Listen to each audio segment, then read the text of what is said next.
नागपुर में जो हिंसा 17 मार्च को हुई, उसको लेकर जैसे जैसे जांच आगे बढ़ रही है, रोज नए खुलासे हो रहे हैं और ऐसे में जानकारी सबसे पहले आपके सामने रखेंगे, क्योंकि नागपुर में आपको बताएं कि जिस तरह से नागपुर को हिंसा की आग में झोंका गया, उस पर एक एक तस्वीर देख रहे हैं आप।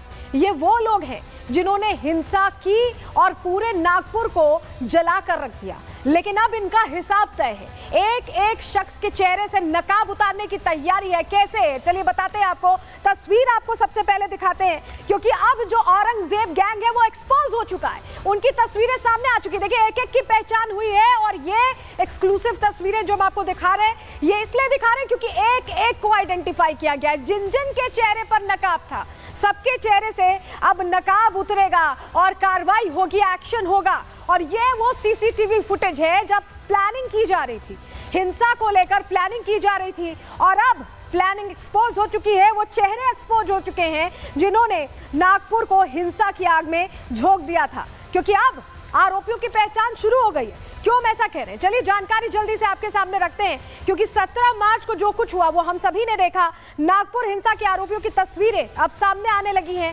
संदिग्धों की ये तस्वीरें शिवाजी चौक के पास की ही हैं, जहां पर यह घटना हुई।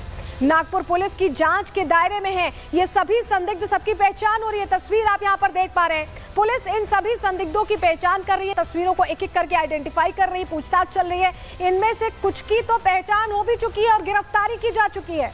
अलग अलग गुट में खड़े दिख रहे हैं ये सभी, झुंड बनाकर सभी संदिग्ध बाइक और स्कूटी से पहुंचे थे शिवाजी चौक, और उसके बाद वो आग लगा देने वाली घटना सामने आई थी जिसने हैरान कर दिया था। हमारी सहयोगी वहां पहुंचे जहां पर शिवाजी चौक, जहां पर यह घटना हुई थी और जहां का फुटेज अब खंगाला जा रहा है, उनकी रिपोर्ट आपको दिखा रहे हैं।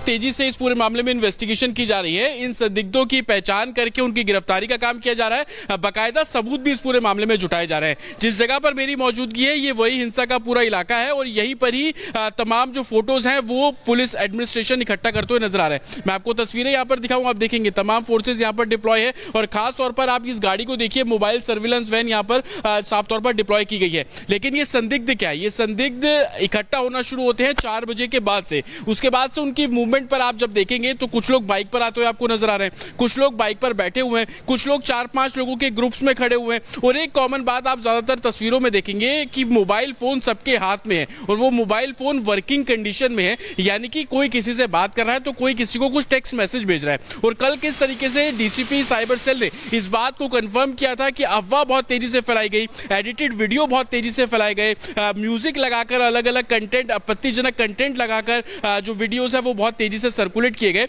और यही कारण है कि भीड़ एक एक इकट्ठी होना शुरू हुई। हालांकि अभी कर्फ्यू यहां पर इंपोज किया गया है तो पूरी सड़क आपको यहां पर खाली नजर आएगी। तो अभी भी यहाँ हालात पर निगरानी रखी जा रही। जुमे का दिन था, ऐसे में और निगरानी रखी गई है, लेकिन जो गिरफ्तार आरोपी उनका मेडिकल कराया गया, तस्वीर आपको दिखाते हैं। देखिए, गिरफ्तार आरोपियों का मेडिकल टेस्ट कराया गया है और उसके बाद इनसे पूछताछ लगातार क्योंकि चल रही है और एक एक चेहरे की पहचान यहाँ की जा रही है, क्योंकि इनके तार और लोगों से जुड़े हुए हैं। लेकिन आपको बताते हैं कि किस तरह से जितना नुकसान हुआ उतना ही तेजी से अब एक्शन हुआ है। कितना नुकसान हुआ है पहले वो आपको बताएंगे और किस तरह से एक्शन हुआ है, दोनों जानकारियां देते हैं आपको। सबसे पहले बात, कितना नुकसान हुआ इस हिंसा से, कितना ज्यादा नुकसान हुआ है समझिए। 61 गाड़ियों का नुकसान हुआ, उन्हें आग के हवाले कर दिया गया। 36 कार्स जला दी गई, बाइक्स 22 जलाई गई हैं, क्रेन एक पूरी तरह से जला कर खाक कर दिया गया, 2 जेसीबीज को आग के हवाले किया गया। अब एक्शन क्या हुआ ये भी जान लीजिए। 99 लोग अब तक गिरफ्तार किए जा चुके हैं। आंसू गैस के गोले 378 बार छोड़ने पड़े क्योंकि ये काबू में नहीं आ रहे थे। 230 अकाउंट्स की पहचान हुई है। इसके अलावा 1000 संदिग्ध हैं जिन्हें ट्रैक डाउन किया जा रहा है, जिन तक पहुंचा जा रहा है। नामजद 51 हैं। गिरफ्तारियां लगातार इस मामले में हो रही हैं, सीसीटीवी फुटेज के जरिए आइडेंटिफाई किया जा रहा है। कमिश्नर इसको लेकर कार्रवाई और एक्शन को लेकर क्या कह रहे हैं, सुनिए। अभी स्थिति पीसफुल है। जिस दिन इंसिडेंट हुआ था उसके बाद से कोई घटना नहीं हुई है और सभी जो सिचुएशन है अंडर कंट्रोल है। जो भी चीज़ें हो रही हैं लीगली कर रहे हैं, सब चीज़ों के रिकॉर्ड हैं और एलिगेशंस तो कोई भी करने का उसको भी अधिकार है। बट हम जो कार्रवाई कर रहे हैं, मेरा ऐसा मानना है कि हम बिल्कुल निष्पक्ष कार्रवाई कर रहे हैं और जो भी एविडेंस सामने आ रहे उसके आधार पे कर रहे हैं हम लोग। कितनी अरेस्टिंग सर अभी तक आप लोग कर चुके हैं? अभी तक 99 लोगों के हमने कार्रवाई की है। फहीम खान क्या सर मास्टरमाइंड है? कुछ एविडेंस आप? ये कोई क्वेश्चंस नहीं मैं इसका कोई जवाब दे सकता, क्योंकि ये सब चीज़ें अपना एविडेंस बेस्ड होती हैं। इसके लिए ये रहता है, तो ये सब इन्वेस्टिगेशन में आएंगी। वहीं नागपुर हिंसा पर महाराष्ट्र के मुख्यमंत्री देवेंद्र फडणवीस का बड़ा बयान आ गया है। बड़ी बात उन्होंने कह दी है। दरअसल इस पूरे मामले पर कार्रवाई तो हो ही रही है, वहीं देवेंद्र फडणवीस अब इस पूरे मामले पर आगे बढ़ते हुए बड़ी बात कह रहे हैं। उनका ये सीधे सीधे कहना है कि इस मामले में पहले और अच्छे तरीके से कार्रवाई हो सकती थी और सोशल मीडिया पोस्ट को ट्रैक करने में थोड़ी चूक हुई है। और ऐसे में हिंसा के दिन अगर अच्छे से ट्रैकिंग हो जाती तो साजिश का उसी दिन पता चल जाता।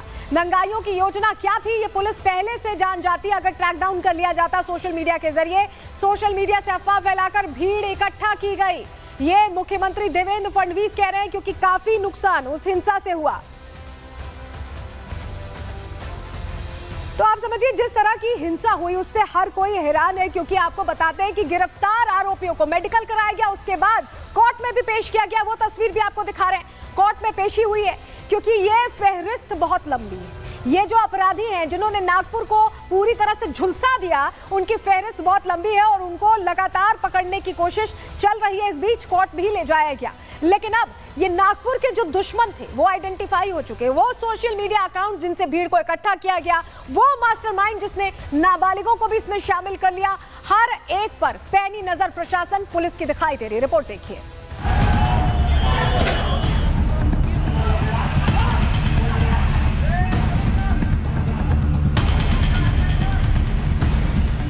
दंगाइयों के चेहरे से उतरा नकाब, देवेंद्र फोर्स करेगी पूरा हिसाब। जो निकले नागपुर के दुश्मन, उन पर हो रहा अब ताबड़तोड़ एक्शन। नागपुर को जिस औरंगजेब गैंग ने जलाने की कोशिश की, जिन उपद्रवियों ने नफरती आग लगाने की कोशिश की, जिन लोगों ने नागपुर में भाईचारे के खिलाफ साजिश रची, जिन दंगाइयों ने घरों में, गाड़ियों में, बाइकों में आग लगाई, जिन पत्थरबाजों ने पुलिस पर पत्थर फेंककर उन्हें घायल किया, जिन बदमाशों ने धारदार हथियार से हमला किया, अब उनके चेहरे से नकाब उतर गया है। सामने आ गए वो चेहरे जो नागपुर के दुश्मन हैं और अब उन पर करारा प्रहार करने की तैयारी है। दरअसल नागपुर में हिंसा के बाद रोज नए नए खुलासे हो रहे हैं। इस मामले में बांग्लादेश कनेक्शन सामने आने के साथ ही इसके हैंडलर और हिंसा को सुलगाने वालों का भी पता लग गया है। सामने आ गया है कि कैसे सुनियोजित तरीके से दंगा भड़काया गया, झूठी अफवाह से सैकड़ों लोगों की जान के साथ खिलवाड़ किया गया, कैसे नागपुर को हिंसा की आग में झोंका गया। मतलब साफ है कि जिस तरीके से हिंसा को लेकर खुलासे हो रहे हैं उससे पता चलता है कि हिंसा भड़की नहीं थी बल्कि सुनियोजित तरीके से भड़काई गई थी, जिसको लेकर अब एनआईए की टीम ने भी जांच तेज कर दी है। एनआईए की टीम ही बांग्लादेशी साजिश रचने वाले आका और महाराष्ट्र में मौजूद उसके गुर्गों की तलाश में जुटी है।